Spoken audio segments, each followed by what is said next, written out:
Buenas tardes. Entonces, hoy nos toca empezar con el capítulo 17, eh, que es sobre el tema de sobreposición y ondas estacionarias. Les recuerdo para aquellos que están usando una edición más vieja del libro, una edición anterior, que estos capítulos, el capítulo de sobreposición y ondas estacionarias, era parte del capítulo de ondas que vimos en la clase pasada. Entonces, el orden de los capítulos va a cambiar un poco dependiendo de la edición que ustedes consulten. Por lo tanto, recuerden cuando dicen que es el capítulo 17, se refieren específicamente al capítulo 17 de la 10ª edición, eh, para que tomen en cuenta. Ok, entonces, lo primero ahora que vamos a ver es una cosa que se llama el principio de superposición de las ondas. De superposición. El principio de superposición, lo que dice, ¿verdad? Básicamente, es que cuando usted tiene un medio, como una cuerda, por ejemplo, o una superficie del agua, o algo por el estilo, ¿verdad?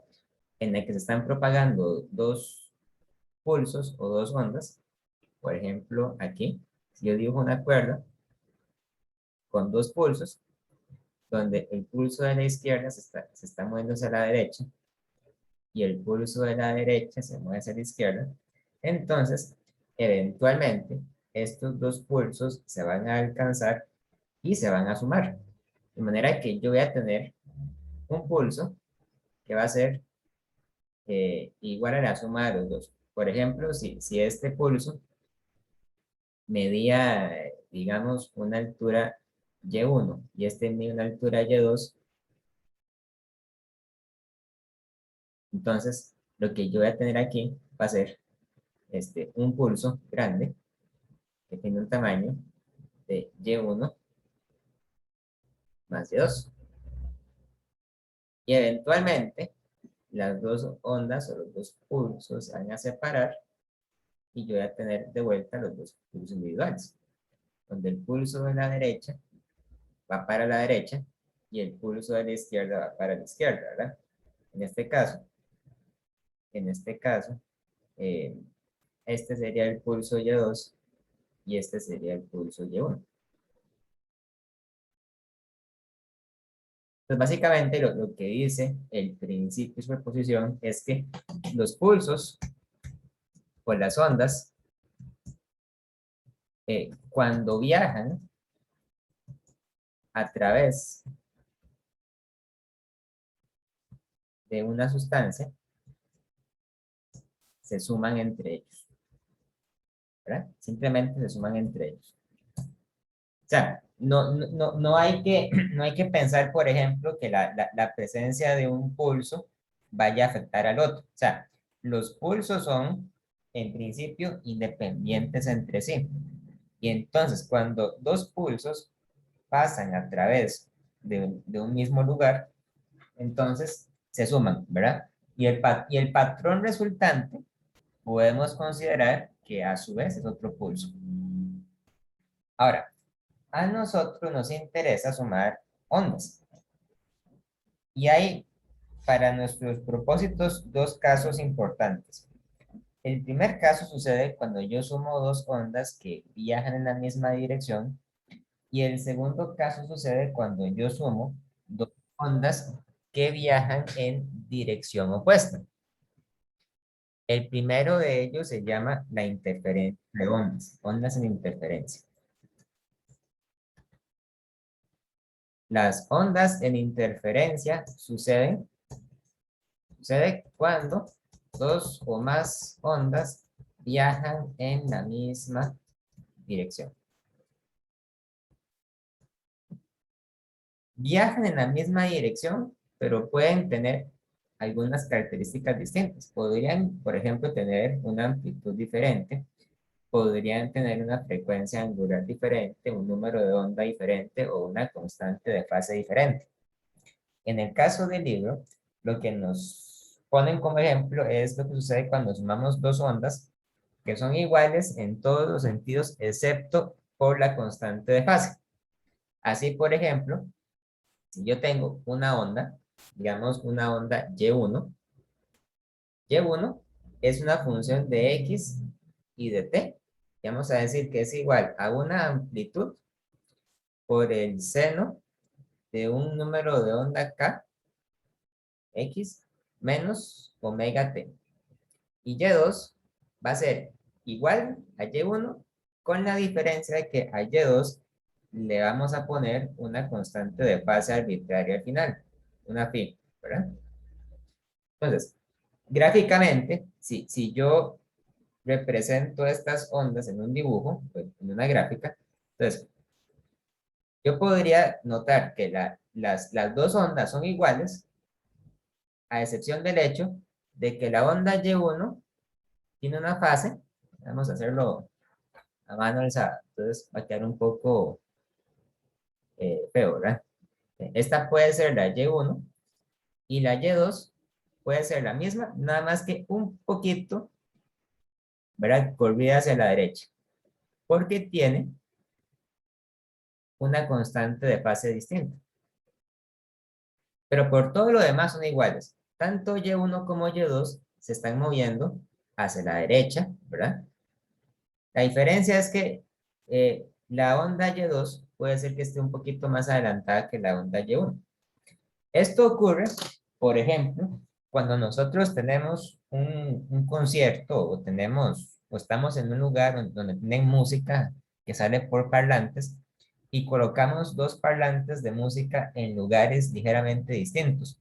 Entonces, ambos parlantes producen ondas iguales porque ambos parlantes se suponen que producen el mismo sonido, ¿verdad? Con la misma frecuencia, el mismo número de onda, la misma amplitud, pero puede ser que tengan fases distintas porque el sonido que produce un parlante nos llega ligeramente antes que el sonido que produce el otro, ¿verdad? Porque uno está más cerca que el otro.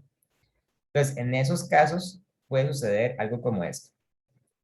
Cuando yo sumo las dos ondas, entonces, porque las ondas se suman debido al principio de superposición, entonces yo voy a tener otra onda, Y, que va a ser igual a Y1 más Y2, ¿verdad? Entonces esto va a ser igual a por el seno de kx menos omega t más a por el seno de kx menos omega t más phi. Al realizar esta operación matemática, yo podría intentar utilizar alguna propiedad especial de las funciones seno, alguna propiedad trigonométrica especial. Entonces, en el libro, lo que nos dicen es que usemos la propiedad que dice que en general, ¿verdad? El seno de A más el seno de B es igual a 2 veces el coseno de A menos B entre 2 por el seno de A más B entre 2, ¿verdad? Esta propiedad trigonométrica no es obvia, ¿verdad? Es una propiedad que ustedes posiblemente, si la necesitan, la pueden buscar en una tabla, pero la idea es utilizar esto para entonces simplificar esta suma. Yo podría decir entonces que la función y va a ser igual a 2 veces a, donde a era la amplitud de las ondas individuales, por el coseno de la constante de fase phi entre 2, por el seno de kx menos omega t más phi medios. Esa sería la suma de ambas funciones cuando yo le aplico esa propiedad trigonométrica. Este resultado que yo acabo de obtener es importante por varias razones. Vamos a tal vez a mostrar este resultado en la siguiente pantalla para explicar rápidamente qué quiere decir esto, ¿verdad? Si yo tengo entonces que la nueva onda es 2 veces la amplitud por el coseno de phi medios por el seno de kx menos omega t más phi medios, lo primero que podemos observar es que toda esta función yo la puedo representar como una función del tipo x menos vt, ¿verdad? Porque yo tengo un factor aquí de kx menos omega t. Entonces es una función del tipo x menos vt, donde la velocidad es igual a la constante, a la frecuencia angular dividido entre el número de onda k. Entonces, esto es muy importante porque lo que quiere decir es que esta función, a su vez, es también una onda viajera. Entonces, cuando yo sumo dos ondas que viajan en la misma dirección y que tienen la misma amplitud, la misma constante, bueno, la misma frecuencia angular y el mismo número de onda, entonces la onda resultante tiene también la misma frecuencia angular y el mismo número de onda y la misma dirección. O sea, se produce una onda que también viaja hacia la derecha con la misma rapidez, ¿verdad? Entonces, claramente, cuando usted está escuchando un concierto y el sonido se produce debido a dos, tres, cuatro parlantes, uno siempre sigue teniendo la sensación de que el sonido viene de una dirección, ¿verdad? Porque lo que le llega a usted es la suma de todas las ondas, pero la suma de todas las ondas, a su vez, es otra onda.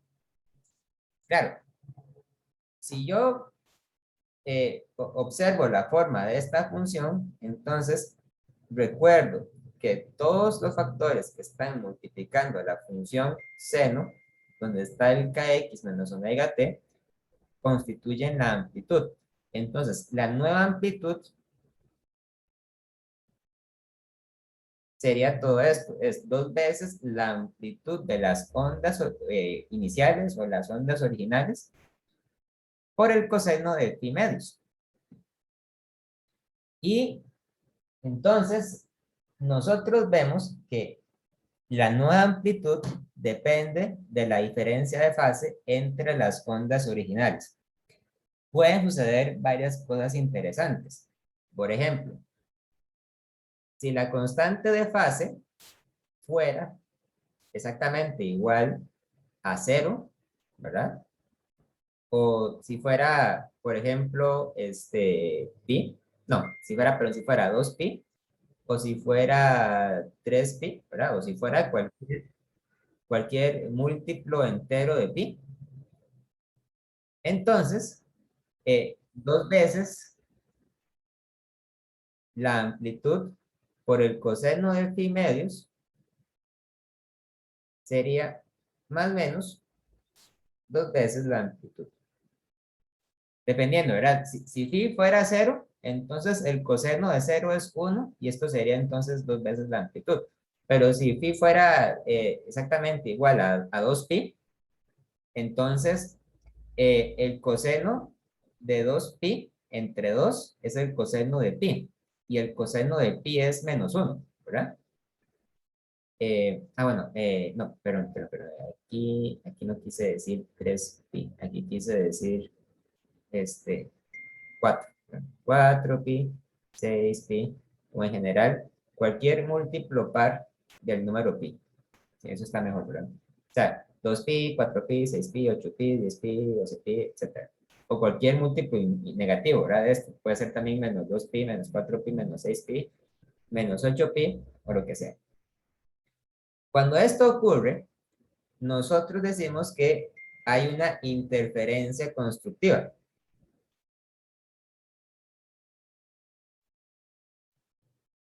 Porque la amplitud de la onda resultante alcanza el valor más grande posible, tanto si es positivo o si es negativo, ¿verdad?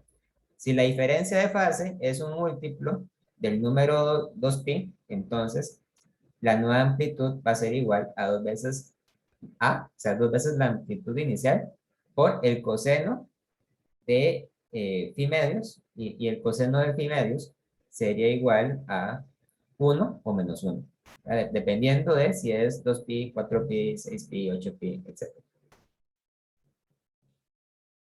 También hay otro caso muy importante. ¿Qué sucede si en lugar de eso nos imaginamos que phi es igual, ahora sí, si phi es igual al número pi, al número 3pi, al número 5pi, o en general, ¿verdad? A cualquier múltiplo impar de pi, vamos a escribirlo de esta forma. Entonces, dos veces la amplitud por el coseno de phi medios sería, por ejemplo, si fuera pi, entonces sería el coseno de pi medios. Y el coseno de pi medios es igual a 0, ¿verdad? Lo mismo el coseno de 3 pi medios o el coseno de 5 pi medios, o en general, el coseno de un número impar por pi entre 2 es 0. Entonces, la nueva amplitud es igual a 0. Y si la amplitud es igual a 0, eso quiere decir que en realidad no hay una onda, ¿verdad? Porque no puede haber una onda si la amplitud de la onda es igual a 0. Entonces, a esta situación se le conoce como interferencia destructiva. La interferencia destructiva sucede cuando sumamos dos ondas y una de ellas logra cancelar completamente a la otra. De manera que el patrón resultante es 0, o sea, no hay ninguna onda total. Entonces, hay dos situaciones especiales, cuando hay interferencia constructiva y cuando hay interferencia destructiva. Si la constante de fase no es ni un caso ni el otro, entonces decimos que hay interferencia, pero simplemente se dice que es interferencia y que no es ni constructiva ni destructiva. ¿Ok? Vamos a ver. ¿Hasta aquí alguna duda, alguna pregunta?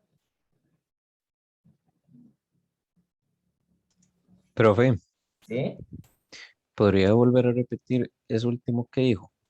Es que no lo escuché muy bien, se me ¿De qué? cortó. O sea, si no es cero o si no es más o menos la máxima amplitud, Ajá. nada más es interferencia, Sí, exactamente. Así como usted lo acaba. solo eso. Solo eso. Sí, ok. O sea, no se le pone no se le pone, digamos, el nombre de constructiva o destructiva. Nada más decimos que es interferencia. Y ya. Ah, ok. Genial, perfecto. Gracias, profe. Perfecto, muy bien. Ahora, otra forma de visualizar esto es de la siguiente manera. Digamos entonces que estamos en un concierto, ¿verdad? Y hay entonces dos parlantes, dos fuentes de sonido. Voy a dibujar los parlantes de esta forma. Eh,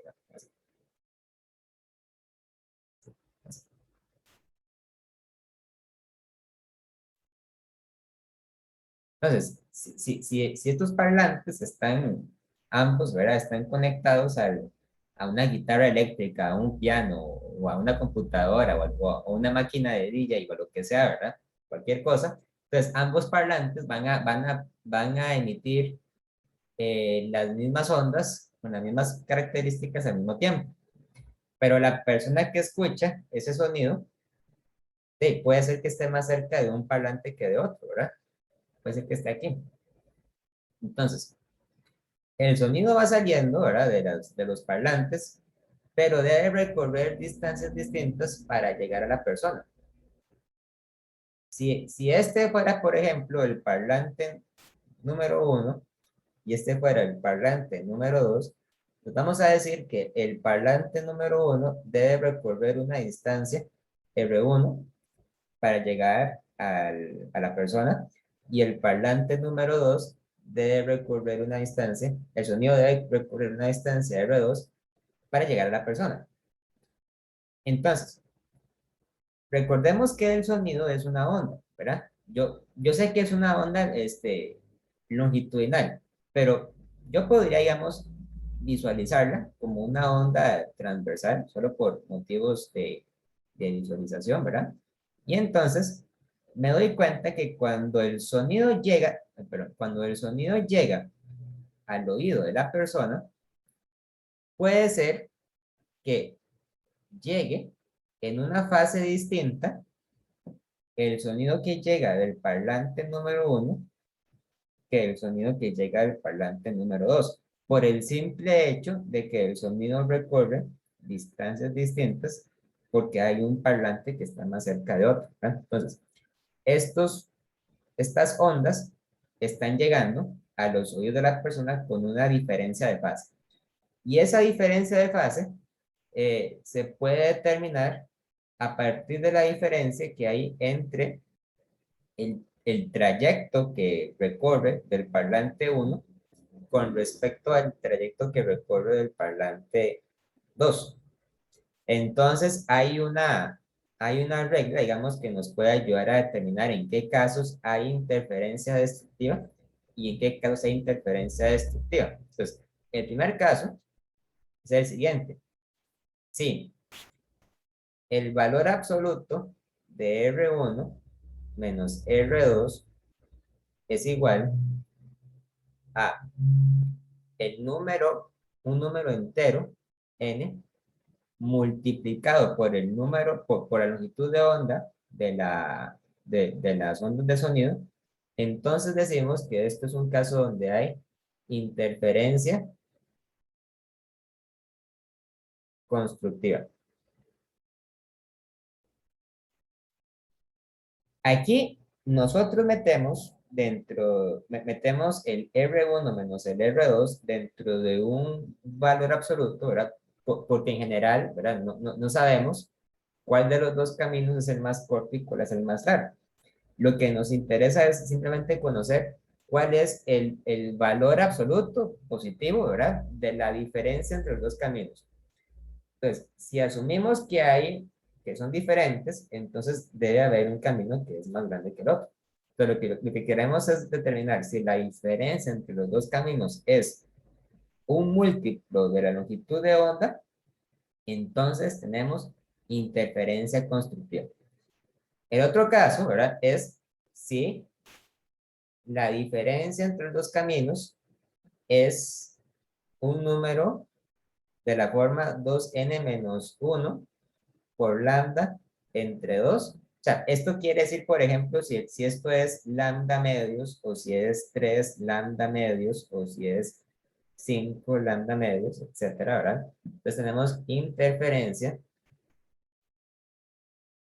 destructiva. O sea, eso quiere decir, ni más ni menos, que si de pura casualidad los parlantes están colocados de una manera tal que el sonido nos llega con una diferencia de lambda medios o de 3 lambda medios o de 5 lambda medios, entonces la persona que se ubica en este lugar no va a escuchar absolutamente nada. Porque el sonido que llega de uno de estos parlantes se cancela por completo con el ruido que llega del otro. ¿Verdad? Suena increíble, pero eso sucede. Claro, si hubiera no dos, sino tres, cuatro, cinco o seis fuentes de sonido, entonces la situación se vuelve más complicada, ¿verdad? Pero aún así, digamos, es importante entender o estudiar, digamos, en cuáles posiciones es bastante probable que se pueda producir un patrón de interferencia destructivo y en cuáles puede haber interferencia constructiva.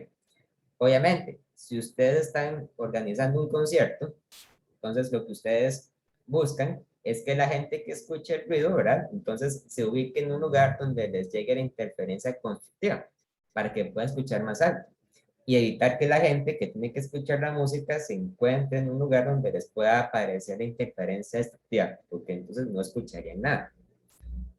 Pero bueno, a veces lo que ustedes desean es más bien lo contrario. Tal vez ustedes lo que quieren es que la gente no escuche. Por ejemplo, si usted está diseñando un edificio de apartamentos, entonces sería bueno, por ejemplo, que la gente se encuentre en un lugar donde el ruido de la calle no les llegue tan alto.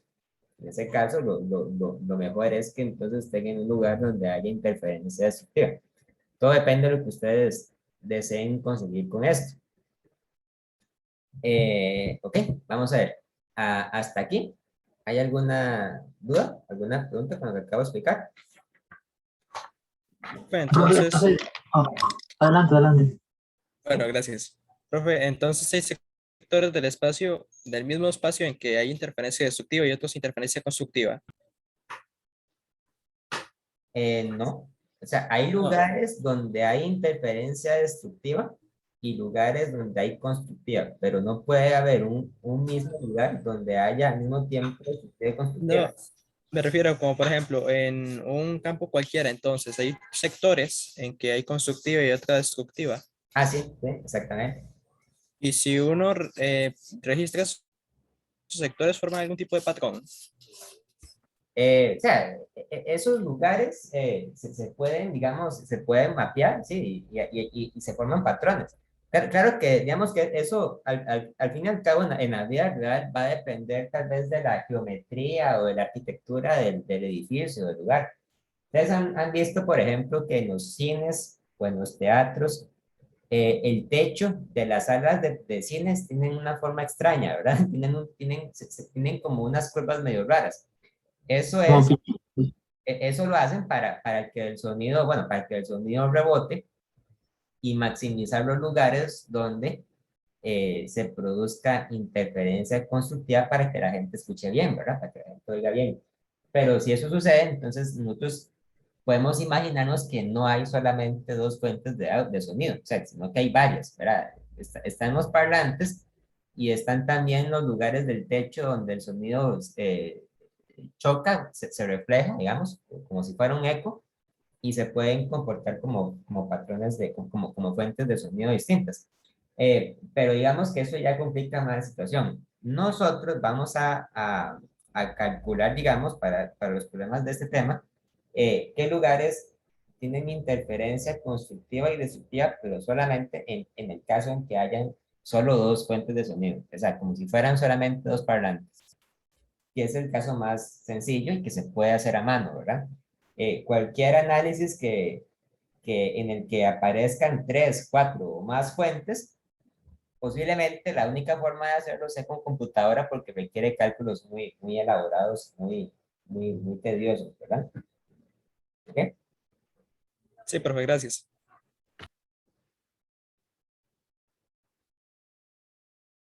Ok. Profe, solo una cosa, creo que ahí puede Ah, ir a en la siguiente, creo ¿cómo? que si puede ir a la siguiente, porfa. Es que creo que en la parte de interferencia destructiva no sería 2n más uno lambda, Dos menos uno, o no, más más uno. uno. Es lo mismo, ¿verdad? Ah, bueno, está bien. O sea, no importa, o sea, es lo mismo poner menos uno, poner más uno.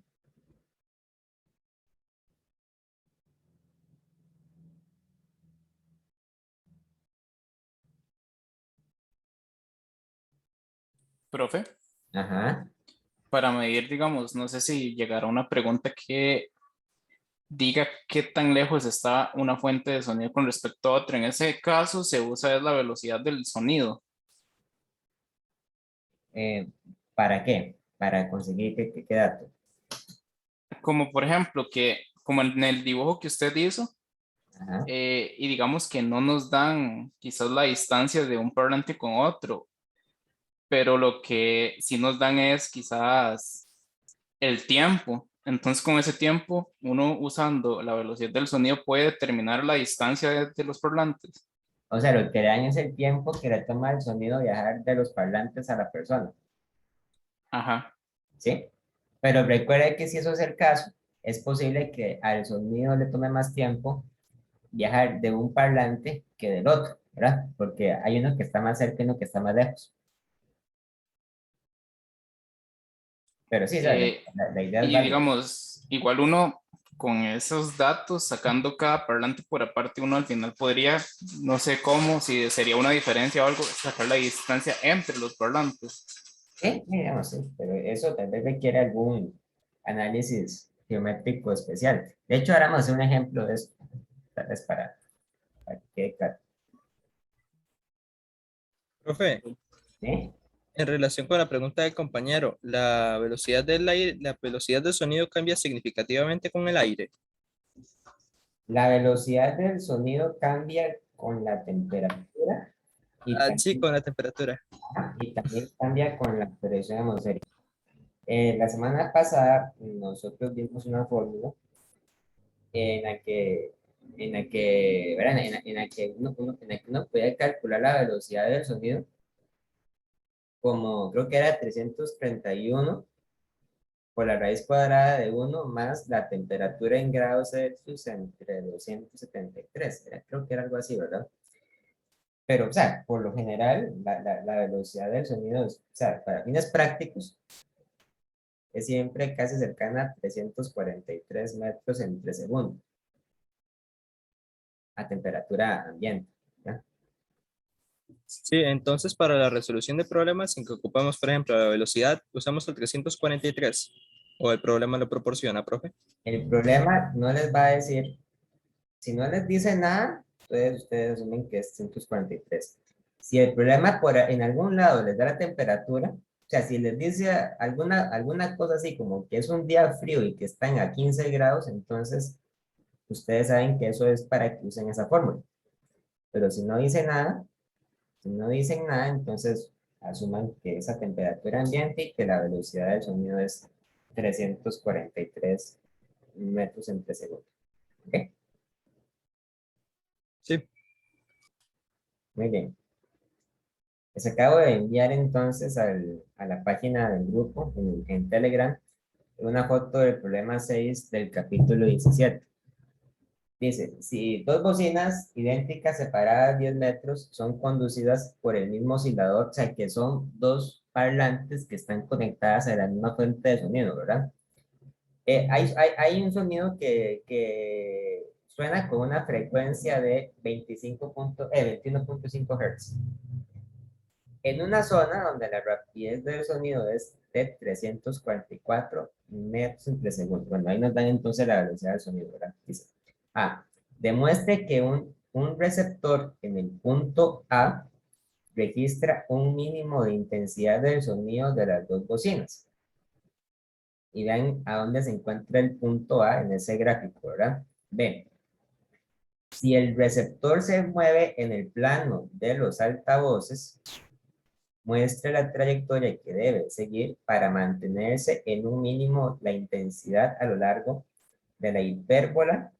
Ok, vean lo que dice. La hipérbola 9x al cuadrado menos 16y al cuadrado igual a 144. Mostrada en rojo café en la figura esa, ¿verdad? ¿Puede el receptor permanecer en un mínimo y alejarse de las dos fuentes? Si es así, determine la forma limitante de la trayectoria que debe tomar. Si no es así, explique qué tanto se puede alejar. Ok, pues para este problema, bueno, obviamente hacemos un dibujo, ¿verdad? Tenemos entonces el eje Y, el eje X.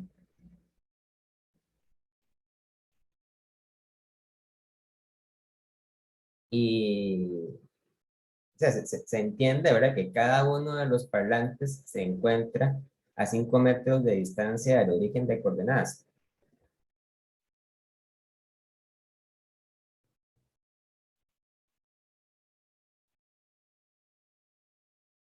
Ahí más o menos, ¿verdad?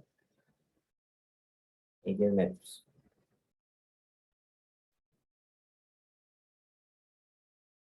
Aquí hay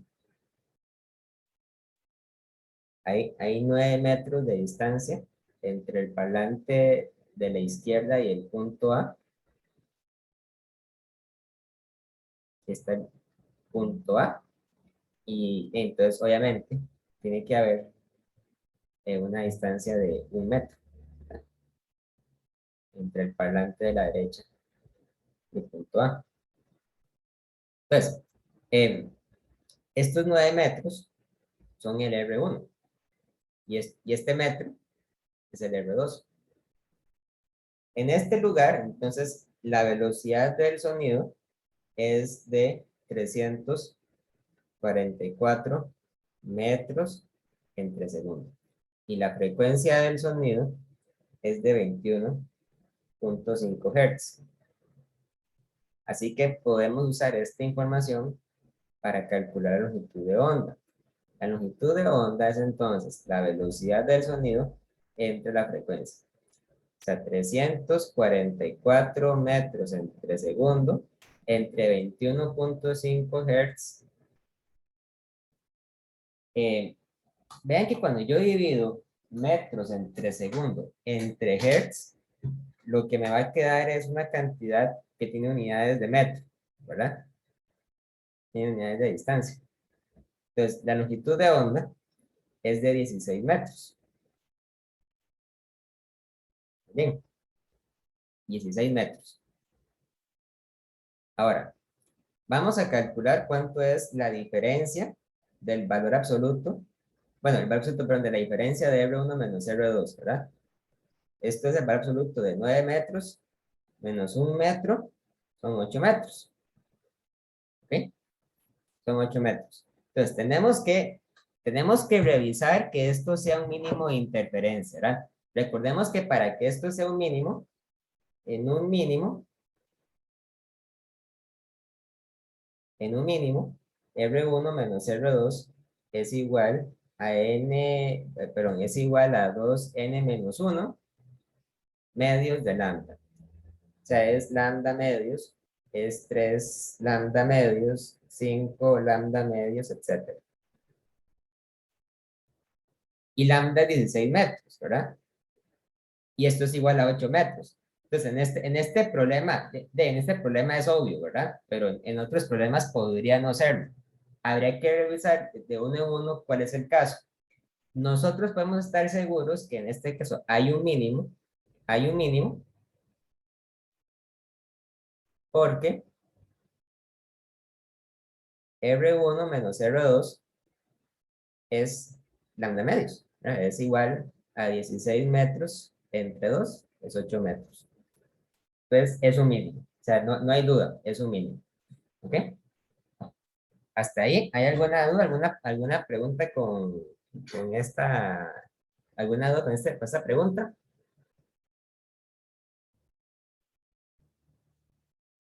Todo bien, profe.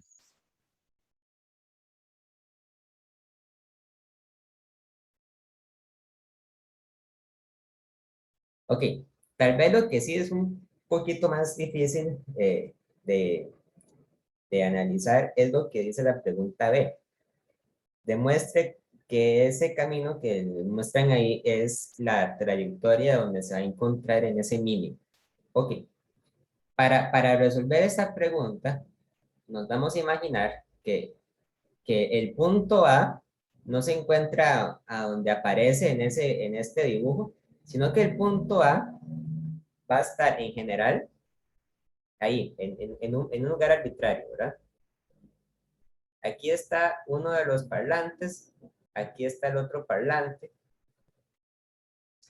Vean entonces que este parlante se encuentra en X igual a 5 metros, ¿verdad?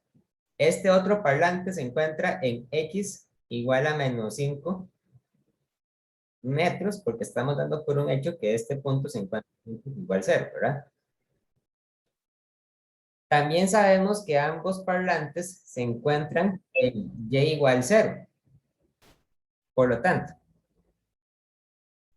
cuando nosotros vamos a sacar una medida de cuánto mide R1, y cuánto mide R2, entonces ahí lo que nosotros tendríamos que hacer es aplicar alguna especie de teorema de Pitágoras. Vamos a decir que el punto A se encuentra en X, Y, ¿verdad? Entonces, esto que está aquí es la coordenada en X y esto que está aquí es la coordenada en Y. X y Y, ¿verdad? Entonces, se nos forman dos triángulos rectángulos.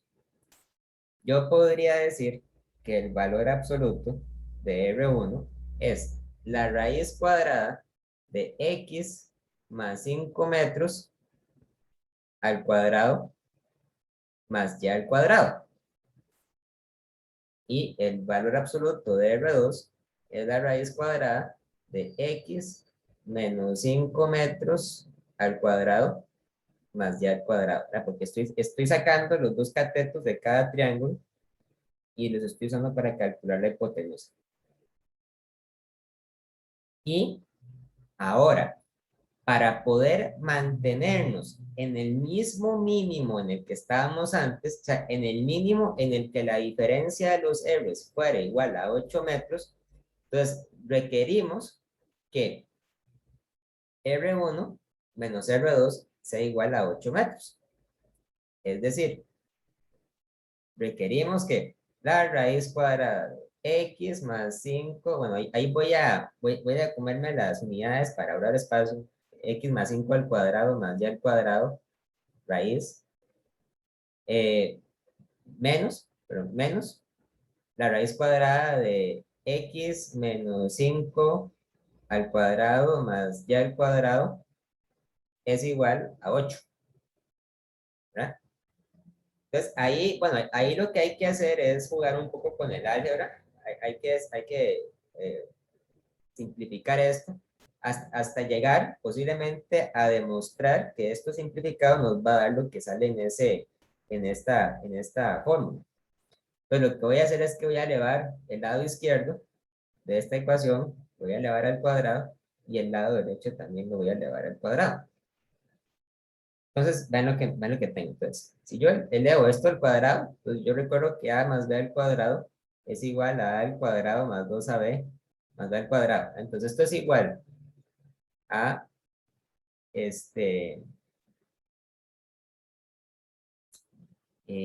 ¿será lo que tengo que hacer? Sí.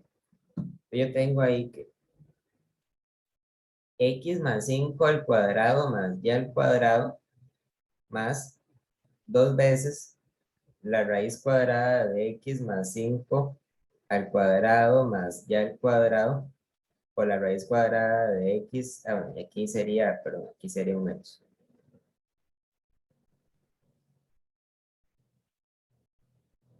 X menos 5 al cuadrado más y al cuadrado más x menos 5 al cuadrado más y al cuadrado es igual a 8 al cuadrado, o sea, es igual a 64, ¿verdad? Ajá, luego, ¿qué hacemos para simplificar?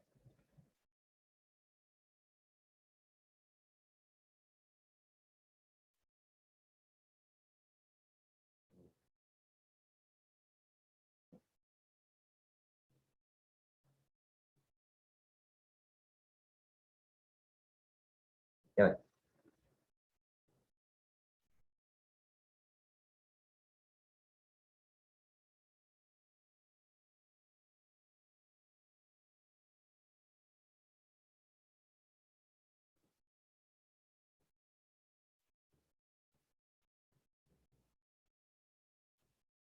Profe, tal vez como las raíces las podríamos unir, entonces daría como 2y al cuadrado. eh, esos que son eh, lo- lo- los Sí, productos notables los podemos como homogenizar, como combinarlos, y ahí po- algunos términos deberían cancelarse. sí, podríamos hacer eso. Tal vez, pero tal vez, ok, vamos a hacer esto. Lo que voy a hacer es que voy a separar, o voy a expandir, mejor dicho, este factor y este factor. Ok, esto es, ¿verdad? Pura mate. Entonces, esto sería x al cuadrado más 10x más 25 más y al cuadrado menos 2 veces estas raíces multiplicadas, ¿verdad? Estas raíces multiplicadas, entonces, son iguales a, bueno, aquí voy a poner x más 5 al cuadrado más y al cuadrado por x menos 5 al cuadrado más y al cuadrado, paréntesis. Ujú. Este paréntesis, no, ¿verdad? X sería más x al cuadrado menos 10x más 25 más y al cuadrado es igual a 64. Entonces, yo puedo cancelar este 10x con este 10x. Puedo sumar este x al cuadrado con este x al cuadrado. Puedo sumar este y al cuadrado con este y al cuadrado. Y lo que también puedo hacer es mandar a restar estos dos 25 al lado derecho, ¿verdad? Con este 64. Y al hacerlo, entonces, me queda que 2x al cuadrado más 2y al cuadrado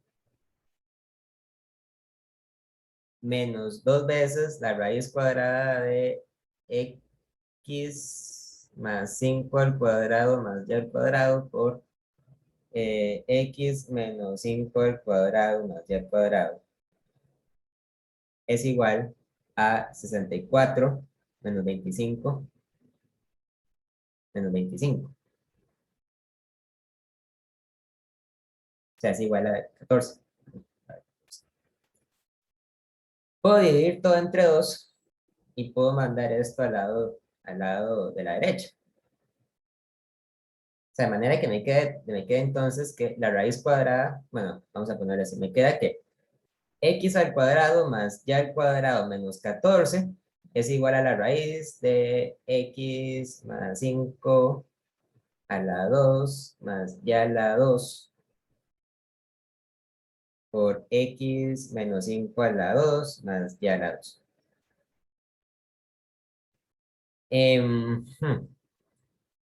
Luego puedo quitar esta raíz elevando todo al cuadrado, ¿verdad? Pero bueno, esto va a ser algo muy largo y tedioso. Tal vez después podamos volver a hacer este problema con más tiempo, lo pueda resolver en consulta. Lo que hay que demostrar aquí es simplemente que al final todo esto nos va a dar, o sea, nos va a dar 9x a la 2 menos 16x, menos 16 y a la 2 igual a 144. O sea, esto es lo que hay que demostrar.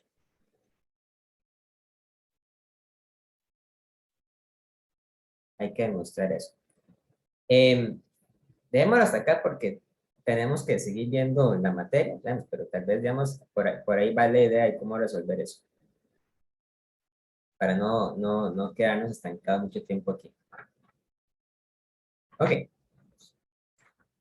Después de ver el tema de interferencia, tenemos que estudiar qué es lo que le ocurren a las ondas cuando las ondas se propagan en direcciones opuestas.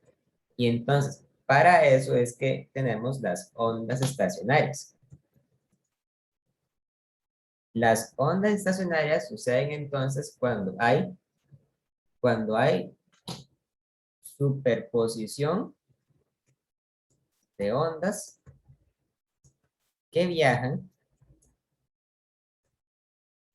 en direcciones opuestas. Este fenómeno es muy general, pero vamos a limitarnos al caso en que yo tengo dos ondas, Y1 y Y2, que tienen las mismas amplitudes, los mismos números de onda, las mismas frecuencias angulares. La única diferencia es que la función Y1 va a ser A por el seno de kx menos omega t, y la función Y2 va a ser A por el seno de kx más omega t. Aquí yo podría sumar también, si quisiera, si fuera el caso, les podría sumar una constante de fase, pero vamos a considerar solamente el caso en que no hay constante de fase. La diferencia entre estas dos es que la función y1 se propaga hacia la derecha porque la función y1 es de la forma de x menos vt, ¿verdad? Hay un menos. Mientras que la función y2 se propaga hacia la izquierda porque es de la forma de x más vt. Es decir, hay un más. Cuando yo sumo estas dos funciones, entonces tengo una función resultante que voy a llamar y y va a ser igual a y1 más y2. O sea, va a ser igual a A por el seno de kx menos omega t más A por el seno de kx más omega t.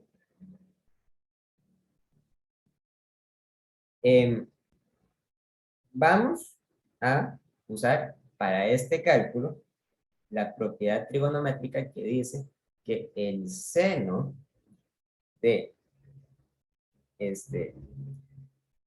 seno de A más menos B es igual al seno de A por el coseno de B más menos el coseno de A por el seno de B. Y entonces, al aplicar esta propiedad a esta fórmula, nos encontramos con que Y debe ser de la forma 2 veces A por el seno de KX por el coseno de omega T. Y ese sería el patrón que se forma. Ahora, este patrón tiene algunas propiedades importantes que hay que resaltar, de la misma forma en que las ondas de interferencia tenían algunas propiedades importantes. La propiedad más importante de este patrón es que este patrón no es una onda viajera. Y eso se puede demostrar muy fácilmente. No es una onda viajera porque esta fórmula no es de la forma de f de x menos vt y tampoco es de la forma de x más vt.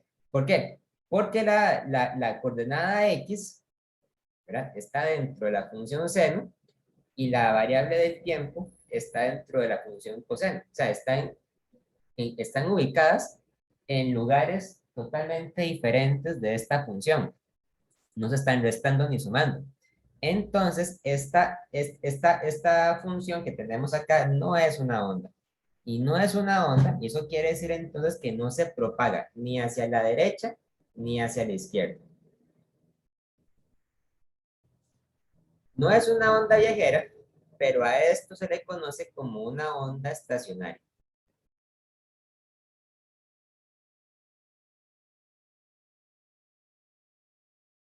Una onda estacionaria.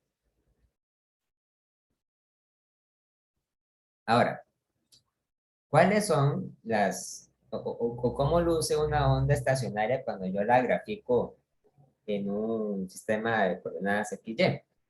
Bueno, la onda estacionaria, entonces, es de la forma de 2 veces la amplitud por el seno de kx por el coseno de omega t.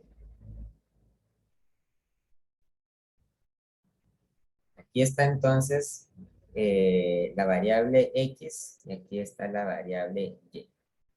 Entonces, una onda estacionaria tiene una serie de puntos importantes llamados los nodos. Los nodos ocurren, vamos a poner aquí, los nodos ocurren cuando la función y es igual a 0 para cualquier tiempo. O sea, es un lugar especial donde la función siempre es igual a 0, independientemente del tiempo en el que estemos estudiando el problema. La forma en que esto puede ocurrir es cuando el seno de kx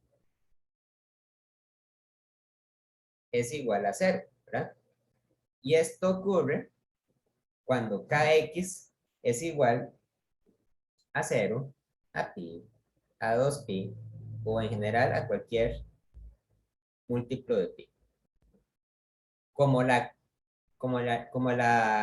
número de onda, k, es igual a 2pi entre lambda, entonces sucede que los nodos se encuentran en 0, se encuentran en en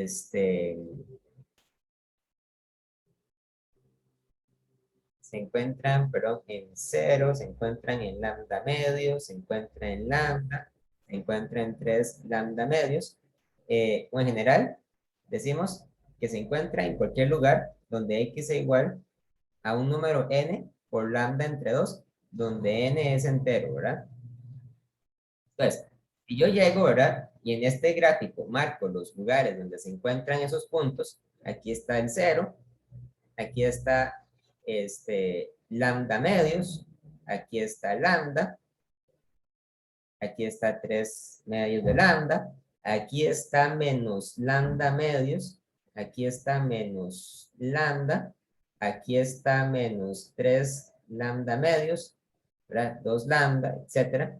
Entonces, estos son puntos donde la función siempre va a ser igual a 0 en los 2 lambda. Ok.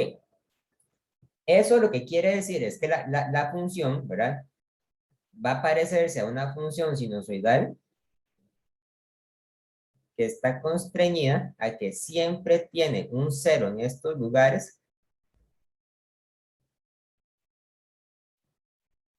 ¿Así? Pero cada uno de los puntos de la onda, por ejemplo, este punto que está acá, está en un movimiento constante de arriba abajo, ¿verdad? De arriba abajo. Este punto que está acá también está en un movimiento constante de arriba hacia abajo. De hecho, cada uno de los puntos de esta onda se encuentra en un movimiento constante de arriba hacia abajo. Podemos imaginarnos que esto es como una cuerda, ¿verdad? Que está oscilando sobre ella misma. De hecho, las ondas estacionarias son muy importantes para explicar el movimiento de las cuerdas de una guitarra o de un violín o de cualquier otro instrumento de cuerdas. Cada uno de los puntos de la cuerda están oscilando sobre sí mismos. Y hay lugares especiales en esta cuerda donde la cuerda siempre va a estar en reposo o siempre va a estar en el punto de equilibrio. Entonces, a esos puntos los llamamos los nodos de la onda.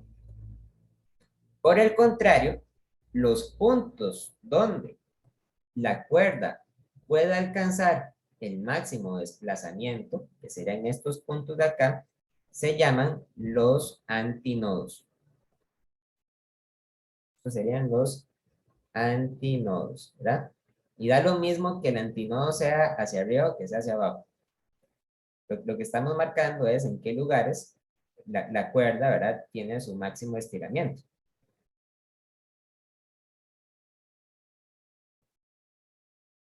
A esto se le conoce como una onda estacionaria. O sea, el término se debe al hecho de que este patrón no se está moviendo ni hacia la derecha ni hacia la izquierda, sino que es que cada una de las ondas sube y baja, ¿verdad?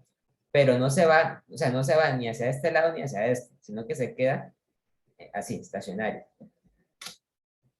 Las ondas estacionarias se forman generalmente cuando nosotros tenemos una cuerda y esa cuerda está fija en dos extremos, como sucede obviamente con las guitarras o con los instrumentos de cuerda. Ahora, vamos a ver por qué es que en estos instrumentos se forman ondas estacionarias.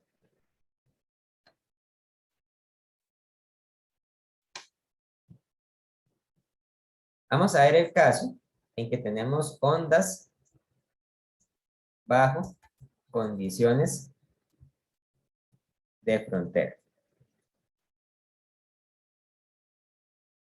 Imaginémonos que nosotros tenemos dos paredes verticales, paralelas entre sí, fijas, para que no se mueven, ¿verdad? Y entre estas dos paredes, yo voy a conectar una cuerda. Una cuerda como la de una guitarra, ¿verdad? Ok, esa cuerda tiene algunas propiedades importantes. Una propiedad muy importante de la cuerda es su tamaño. Vamos a decir que esta cuerda tiene una longitud L, ¿verdad? Y vamos a imaginarnos que esta cuerda se encuentra completamente estirada, o sea que no está guindando, ¿verdad? No está floja, sino que está está estirada en sus dos extremos.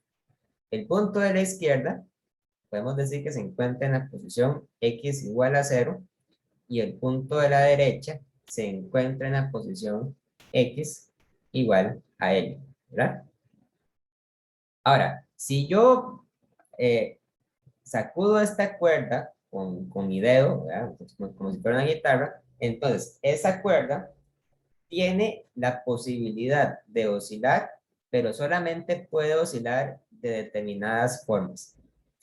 Las formas en que esta cuerda puede oscilar están limitadas por el hecho de que la cuerda tiene sus dos extremos fijos. Entonces, vamos a ver cuáles son los posibles casos. El primer caso en el que esta cuerda puede oscilar es cuando los dos extremos forman nodos. Entonces, si los dos extremos forman nodos, lo que eso quiere decir es que la cuerda está oscilando de manera tal que tiene un antinodo en el centro, así. Vamos a hacerlo otra vez, un antinodo en el centro. ¿Así o así?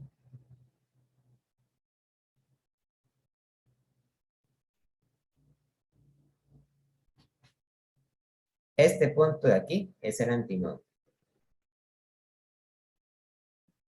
Cada uno de los pedazos de la cuerda están oscilando constantemente de arriba hacia abajo.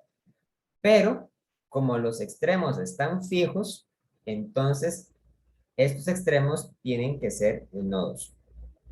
Entonces, la característica de esta configuración es que tenemos dos nodos y un antinodo. A esta configuración se le conoce como el primer armónico de la cuerda. El primer armónico o la frecuencia fundamental. Por razones que van a ser evidentes después.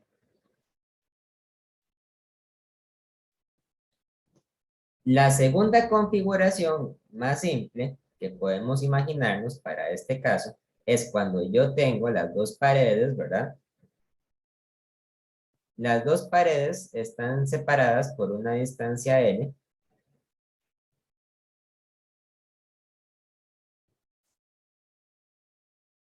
Aquí también, de hecho. Los dos extremos tienen que ser nodos, ¿verdad? Pero ahora voy a permitir que hayan dos antinodos y un nodo en el centro. Entonces, cuando eso ocurre, la cuerda puede oscilar así. Tengo el antinodo aquí, pasa por un nodo en el centro, baja a otro antinodo y sube de regreso acá. O puede ser también todo lo contrario, si hace este movimiento de aquí. En este caso, entonces, este punto en el centro se convierte en un tercer nodo, mientras que este punto y este punto constituyen los nuevos antinodos de la cuerda, ¿verdad? De igual forma, la cuerda está oscilando constantemente de arriba hacia abajo, así, de esta manera. Entonces, en resumen, tenemos tres nodos y tenemos dos antinodos. A esta configuración se le conoce como el segundo armónico de la cuerda. El segundo armónico de la cuerda. Entonces, ya van viendo cuáles son, digamos, las características de los armónicos. Ya podrán imaginarse, por ejemplo, de qué manera luce un tercer armónico. Para dibujar un tercer armónico, entonces volvemos a hacer las paredes, ¿verdad? Así. Las paredes están separadas a una distancia L. Pues en este caso, este es un nodo y este es un nodo. Para el tercer armónico, vamos a permitir que hayan en el interior dos nodos más, aquí y acá. Este va a ser un nodo y este va a ser un nodo. Y por lo tanto vamos a tener tres antinodos. La configuración de la cuerda va a lucir de esta manera. Bajamos al antinodo, pasamos por el nodo, segundo antinodo por acá, bajamos al nodo, un antinodo y regresamos al nodo. O bien hacemos también todo lo contrario. Esto que está acá sería otra posibilidad, ¿verdad? Entonces, aquí tenemos un antinodo y un antinodo. Y cada pedazo de la cuerda está libre para oscilar de arriba hacia abajo, de arriba hacia abajo, de arriba hacia abajo, ¿verdad? Constantemente. Así. Esta configuración tiene entonces 4 nodos y tiene 3 antinodos. Y se llama el tercer armónico de la cuerda, ¿verdad? Entonces, bueno, no hace falta dibujarlo, pero ya se pueden imaginar que, por ejemplo, el cuarto armónico, o sea, el siguiente patrón, el cuarto armónico debe tener 5 nodos y 4 antinodos, ¿verdad? El sexto armónico va a tener, no, mentira, perdón, el quinto armónico va a tener 6 nodos y 5 antinodos, y así sucesivamente. Ok. En todos estos casos, ¿verdad? La distancia que hay entre las paredes es la misma. O sea, que yo voy a tener siempre una distancia L, perdón, voy a tener una distancia L entre cada una de las paredes. Aquí, esto va a ser L, esto va a ser L, ¿verdad? Esto va a ser también L. Pero la longitud de onda de las configuraciones sí va a ir cambiando según el armónico. Recordemos que la longitud de onda es la distancia que hay que recorrer para volver a estar en el mismo punto o en la misma fase de la onda. Entonces, vean, por ejemplo, en el tercer armónico, la longitud de onda es la distancia que hay entre dos nodos. ¿Ok? No se confundan, ¿verdad? ¿Se acuerdan que yo les había dicho que la longitud de onda era la distancia entre dos crestas? En este caso, no sería correcto decir que es la distancia entre dos crestas, como por decir algo esto, porque mientras que una está arriba, la otra está abajo, ¿verdad? Y es solamente la que está después, la que está arriba. Entonces, esta distancia sería la longitud de onda. O sea, sería la distancia que hay entre dos crestas. Porque tenemos que llegar a la siguiente cresta que esté arriba. La cresta que está a la par está abajo. Entonces, esto sería la longitud de onda. Que puede ser también esta distancia o esta distancia, ¿verdad?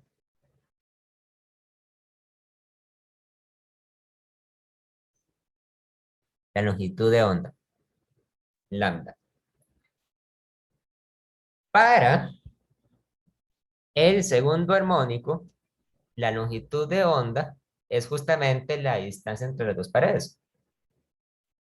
Porque es lo que hay que desplazarse para volver a estar en la misma fase. Para el primer armónico, la longitud de onda es más larga que L. Porque nosotros tenemos que imaginarnos que aquí de alguna forma la cuerda se prolonga hasta llegar al siguiente nodo, ¿verdad? Pero esto es imaginario. Entonces, a esta longitud de onda la vamos a llamar la longitud de onda lambda 1, a esta lambda 2, a esta la vamos a llamar lambda 3, y en general para un n armónico, o sea, para un armónico número n, cuarto, quinto, sexto, etcétera, la longitud de onda va a recibir ese número para recordarnos que está asociado a ese armónico. Entonces, lambda 1 es la longitud de onda del primer armónico, lambda 2 la del segundo, lambda 3 la del tercero, lambda 4 sería la longitud de onda del cuarto armónico y así sucesivamente. Entonces, podemos intentar determinar algún patrón que nos permita predecir de qué manera se va a poder calcular lambda en términos de largo de la cuerda para cualquier armónico arbitrario. Vean, por ejemplo, lambda 1 es el doble de L. Entonces, lambda 1 es igual a 2 veces L. Lambda 2 es exactamente igual a L. Entonces, lambda 2 es igual a L. Lambda 3 es más cortito que L. De hecho, ustedes pueden comprobar que lambda 3 es igual a 2 tercios de L. ¿Ok? Y entonces, si nosotros tenemos, ¿verdad?, que lambda 1 es igual a 2L, lambda 2 es igual a L, y lambda 3 es igual a 2 tercios de L, yo podría fácilmente imaginarme que lambda 2 también se puede escribir como 2L entre 2, ¿verdad? Y tal vez si hago eso, entonces el patrón queda más fácil de imaginarse. Lambda 4 sería 2 cuartos de L, es decir, sería L medios, ¿verdad? Lambda 5 sería 2 quintos de L. Lambda 6 sería 2 sextos, es decir, lambda tercios. Y en general, lambda n sería igual a 2 veces L entre n, ¿ok? Entonces, tenemos que para el enésimo armónico, la longitud de onda, lambda n, es igual a 2 veces L entre n. O sea, eso lo sacamos a punta de ver el patrón de referencia.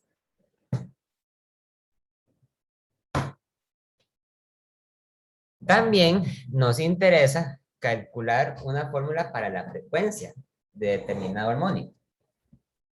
Recordemos que para las ondas,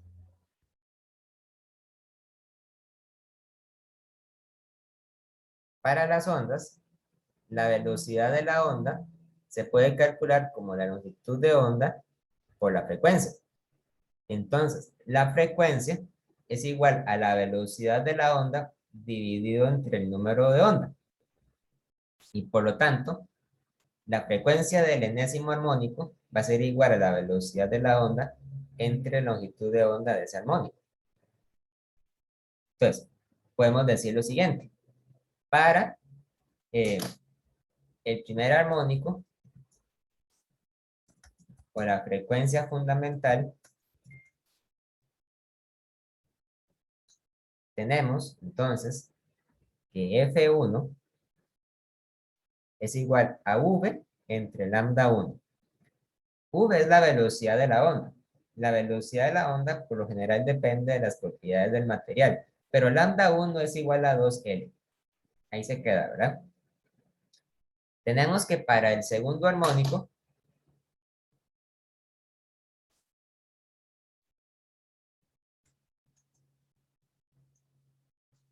la frecuencia sería entonces F2, y F2 sería la velocidad de la onda entre lambda 2. Es decir, es igual a la velocidad entre L. Para el tercer armónico, lo mismo, ¿verdad? Para el tercer armónico tenemos que F3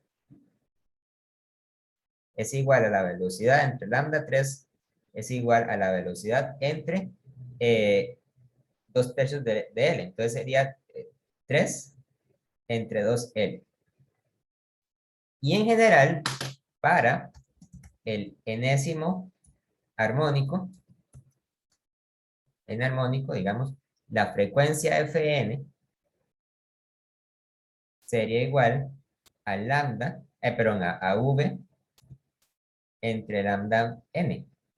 Y esto sería igual a n veces V entre 2 veces L. ¿Ok? Pero ojo, esto es justamente n veces V entre 2L. Y V entre 2L era la frecuencia fundamental. Entonces es igual a n veces la frecuencia fundamental F1. Entonces, al primer armónico le llamamos la frecuencia fundamental porque los demás armónicos de la cuerda son siempre múltiplos enteros de la frecuencia del primer armónico. O sea, el segundo armónico sería la frecuencia fundamental multiplicada por 2, ¿verdad? El tercer armónico sería la frecuencia fundamental multiplicada por 3 y así sucesivamente. Por esa razón, las cuerdas de una guitarra suenan, digamos, con una nota característica, porque las cuerdas de una guitarra tienen los extremos fijos, tienen un largo, entonces, fijo, ¿verdad? Porque la cuerda está unida en 2 puntos, y el sonido que producen cuando oscilan son siempre frecuencias que son múltiplos de la frecuencia fundamental de esa cuerda. Ahora, un guitarrista puede cambiar esas frecuencias cuando el guitarrista presiona con su dedo la cuerda. Si un guitarrista presiona la cuerda con su dedo, lo que está haciendo para fines prácticos es acortar el largo efectivo de la cuerda, ¿verdad? Si usted presiona la cuerda, por ejemplo, la mitad, entonces lo que tiene son realmente 2 cuerdas que tienen la mitad del tamaño original. Y con eso el guitarrista puede cambiar las frecuencias con las que suena la cuerda de esa guitarra. Una guitarra tiene varias cuerdas y lo que distingue, digamos, a una cuerda de la otra es que las cuerdas se fabrican con densidades diferentes.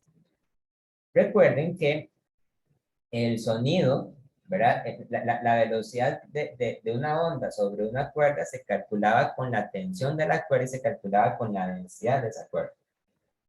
Un guitarrista puede afinar una guitarra si ajusta las prensas con la que la guitarra mantiene las cuerdas fijas, porque lo que hace es variar la tensión de la cuerda.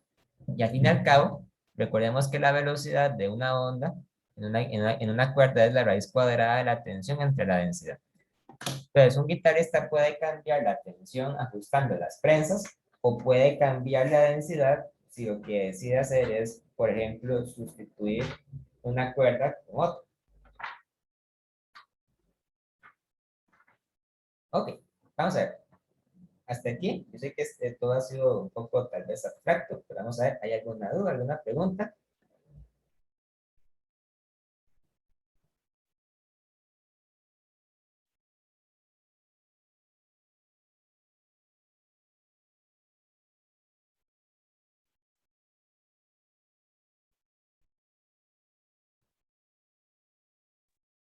De mi parte está claro.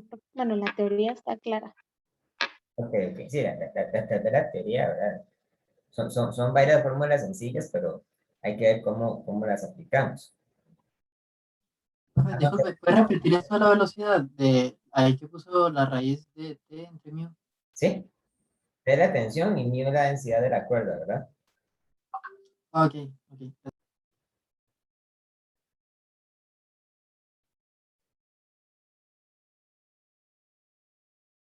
Ok. Vamos a hacer el problema 14.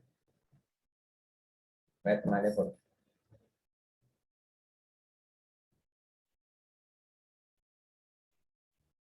Y se los voy a enviar. Dice, en el arreglo que se muestra en la figura, un objeto de masa m de 5 kilogramos cuelga de una cuerda alrededor de una polea ligera. La longitud del cable entre la polea y el punto P es L igual a 2 metros. Cuando el vibrador es la máquina que se conecta a la parte de la cuerda que hace que la cuerda oscile, como un pequeño motor. Se ajusta a una frecuencia de 150 Hz, se forma una onda estacionaria con 6 bucles. ¿Cuál debe ser la densidad de masa lineal de la cuerda? ¿Cuántos bucles, si existen, se produciría si M se cambia a 45 kilogramos? ¿Cuántos bucles, si existen, se producirían si M se cambia a 10 kilogramos? Ok. Hay que entender qué significa esto, ¿verdad? Nosotros tenemos un pequeño motor. Esta máquina se llama, bueno, vibrador, que lo que tiene es una pequeña varilla que sube y baja constantemente con el tiempo. Y esa varilla se conecta a una cuerda, ¿verdad? Ahora, hay que poner mucha atención al dibujo que viene en el libro. Hace falta contar la cantidad de bucles para poder saber a cuál armónico nos estamos enfrentando. Entonces, esta cuerda hace esto. Primero sube, luego baja, una vez, ¿verdad? Sube otra vez, baja otra vez, sube otra vez y baja otra vez. La cuerda llega entonces a la polea. Aquí. Y la cuerda sujeta al peso de masa M.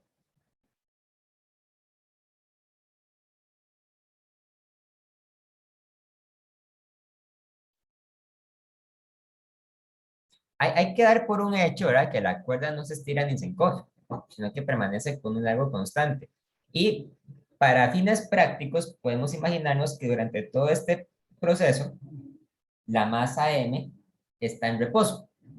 Entonces, cuando eso ocurre, nosotros podemos decir que la tensión de la cuerda tiene que ser igual al peso del bloque, es igual a mg, ¿verdad? La tensión es igual a mg. Bueno, esta M, sí, mg, ¿verdad? El largo de la cuerda mide 2 metros.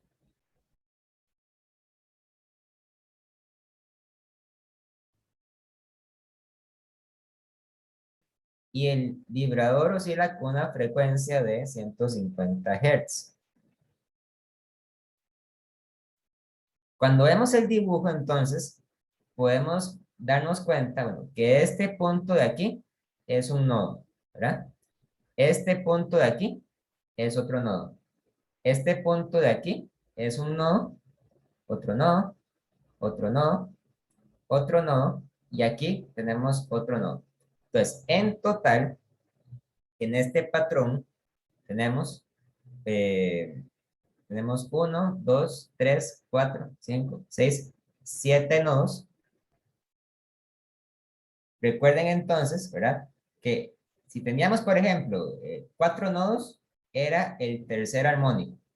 Entonces, si tenemos 7 nodos, esto corresponde al sexto armónico. Esto corresponde al sexto armónico. Así que, para el sexto armónico, nosotros tenemos las siguientes ecuaciones. Lambda 6 es igual, entonces, a 2L sextos, que es igual a L tercios. Mientras que la frecuencia F6 es igual a, F6 es igual a la velocidad entre lambda 6, es igual a la velocidad entre L tercios, o sea, es igual a 3 veces la velocidad entre L, ¿verdad? Yo puedo utilizar esta ecuación para despejar entonces la velocidad de la onda. La velocidad sería entonces L veces la frecuencia entre 3. Y como la frecuencia que tiene la cuerda es la frecuencia que le da el oscilador, entonces esto que está aquí es F6. De manera tal que la velocidad es igual a 2 metros por 150 Hz dividido entre 3. Y esto es igual a ¿cuánto? 100, ¿verdad? 100 metros entre segundo.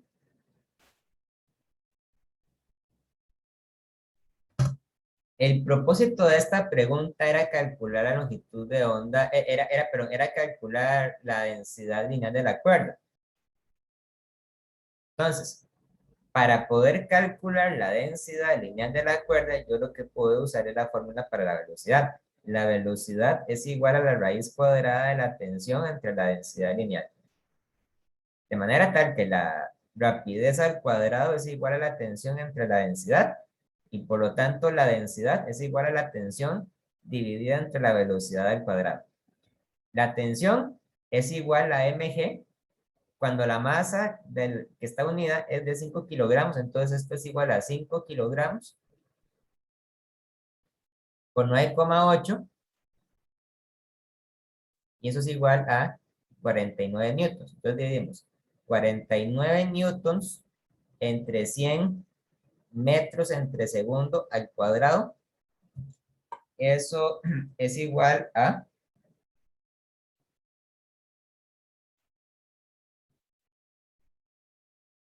4,9 por 10 a la menos 3. ¿Qué unidades tiene la densidad lineal? Tiene unidades de kilogramo entre metro.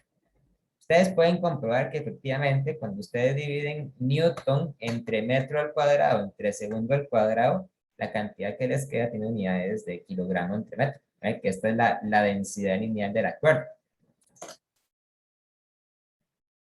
¿De acuerdo? Vamos a ver. ¿Alguna duda con lo que acabo de hacer? Con el razonamiento.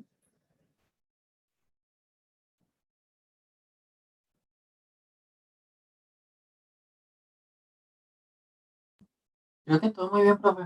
¿Está bien?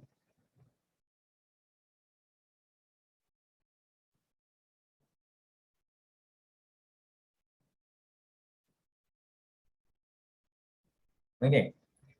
Tal vez si hacemos ahora la parte B. La parte B dice, dice, ¿cuál debe ser? No, dice, ¿cuántos bucles si existen se producirían si M se cambia a 45 kilogramos? Ok.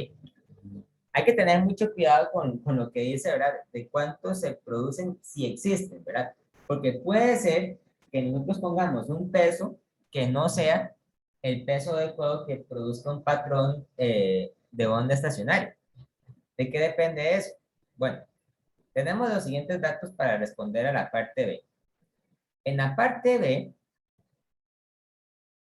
ya sabemos que la densidad de la cuerda es esta que acabamos de calcular. O sea, la densidad de la cuerda no va a cambiar porque nosotros habíamos puesto un peso distinto, ¿verdad? La densidad de la cuerda es una propiedad intrínseca de la cuerda. El largo de la cuerda sigue siendo de 2 metros, ¿verdad? La frecuencia con la que oscila el vibrador tampoco cambia. Es 150 Hz. Lo que podría cambiar en este caso es el número de armónico. De hecho, la variable que nosotros queremos encontrar aquí es la n, o sea, es el número de armónico. Y la tensión sigue siendo igual al peso. Nada más que ahora el peso es de 5 kilogramos. No, mentira, el peso es de 45 kilogramos, ¿verdad? Bueno, la masa es de 45 kilogramos por la gravedad.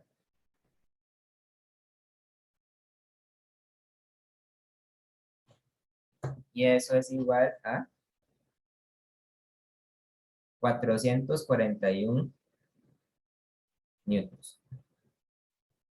¿Cómo podemos saber entonces a qué número armónico corresponde este caso? Bueno, primero calculamos la velocidad de la onda. La velocidad de la onda es la raíz cuadrada de la tensión entre mu. Es decir, es la raíz cuadrada de 441 newtons entre 4,9 por 10 a la menos 3 kilogramos entre metro.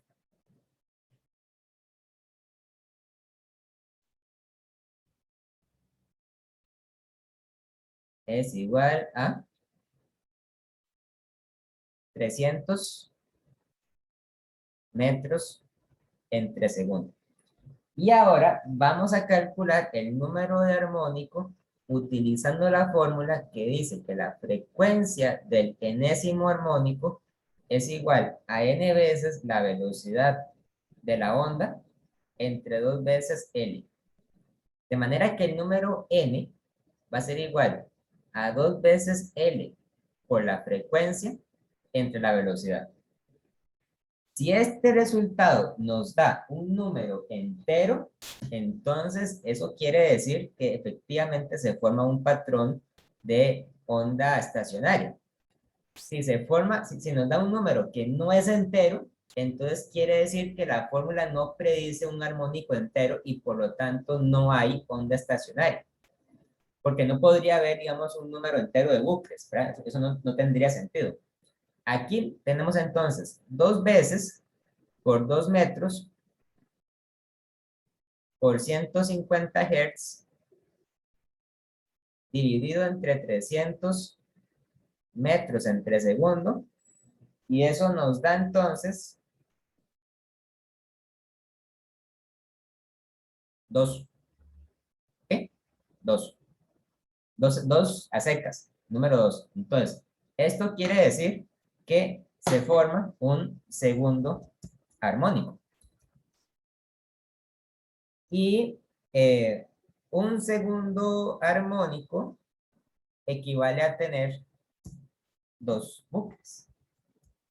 El número de bucles es el mismo número del armónico. ¿De acuerdo? Vamos a ver, ¿alguna duda con lo que acabo de hacer? Profe, sí, ¿a qué se refieren los bucles? Como las montañas y eso, es decir, los antinodos, ¿verdad? Sí, los bucles, digamos que son, como decir los antinodos, los bucles sería, digamos, esto es un bucle, es otro bucle, esto es un bucle, otro, otro y otro. Aquí tenemos 6 bucles. Esos son los bucles. ¿De acuerdo? Sí, gracias. Y la parte C es lo mismo, nada más que tomando una masa de 10 kilogramos. La tensión, entonces, sería mg, serían 10 kilogramos por 9,8, serían 98 newtons. La velocidad sería la raíz cuadrada de la tensión entre μ.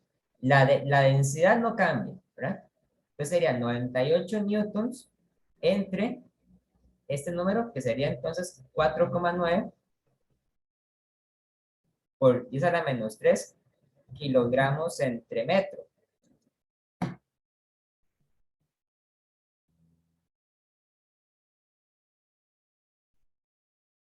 Eso nos da aproximadamente 141 pongámosle 0,42 metros entre segundo. Ahora, la frecuencia del enésimo armónico es n por v entre 2L. Y n sería 2 veces L por la frecuencia entre v, ¿verdad? La frecuencia sigue siendo la del oscilador, 150 Hz. Esto sería entonces 2 veces 2 metros por 141,42 metros entre segundo entre, perdón, la frecuencia es 150 Hz. 150 Hz entre la velocidad que es 141,42 metros entre segundo. ¿Cuánto da? 4,24. 4,24, ¿verdad?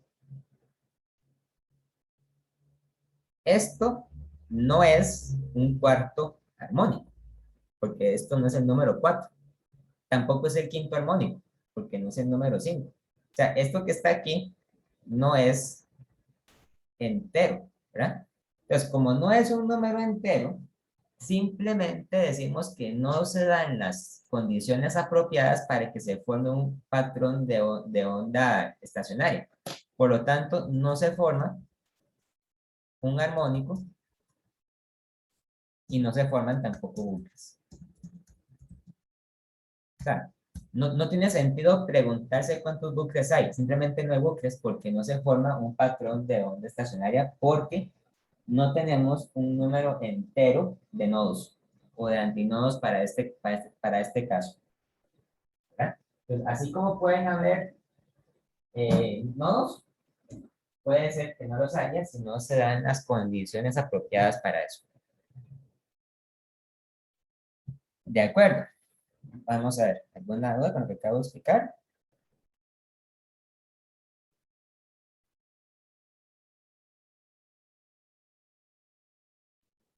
Yo creo que todo bien. Bueno, solo una consulta. Entonces, sería como que el antinodo técnicamente como se va moviendo, entonces como no es algo estable, no se tomaría como un antinodo, ¿cierto? Sí, es que no hay, o sea, no hay antinodos porque no sería un patrón estable. Como dice usted, o sea, no sería estable, ¿verdad? No sería, digamos, apropiado para una onda estacionaria.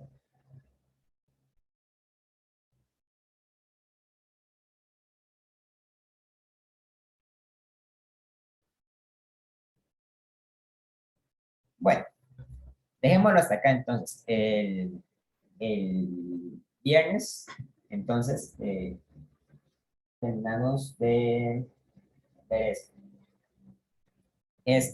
Vean, les iba, bueno, voy a parar un momento.